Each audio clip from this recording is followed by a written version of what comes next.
Sino ka ba? Sino ka ba? Sige, ikaw lang ang tama sa lahat. Ala! Dalawang taon na naman kayo nagsama ni Mark. Ikaw lang ang may alam ng lahat ng gusto niya. Naiinit ka? Naiinit ka na naman. Kahit sa akin sinabihan at hindi sa'yo. Ano nga bang alam mo kay Mark?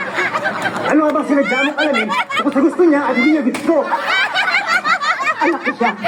Kaya bawat hindi natutot niya, alam ko ibig sabihin. Kulang siya! Hindi mo siya pag-aari! Hindi dahil ikaw ang naglabas sa kanya, ikaw rin ang bumuo. Kung ano man ang naging siya, dahil yun sa kanya at sa ibang tao naging parte ng buhay niya. At isa ka lang doon, tita! Isa ka lang doon! Kaya hindi lang ikaw may karapatang magmahal sa kanya. Hindi lang sa'yo umiinig ang mundo, tita. At hindi titigil to kahit na mawala ka pa. Huwag ka magmagaling. Dahil wala kang alam. Eh, ikaw! Anong alam mo? Alam bang mulit na magpakamatay si Mark nung unang taon nilit sa Amerika? Diba hindi? Hindi mo alam yun! At si Cherry! Alam ba nag-asawa siya ng maaga para makaalis ka agad sa poder mo? Hindi totoo yan. Ati daw! Hindi totoo yan. O bakit nga ayaw mong aminin? Ha? Di ba ito nagsabi? Huwag ipag-ayos sa'yo ang totoo! Basta yan, ito ang totoo! Harapin mo ang totoo!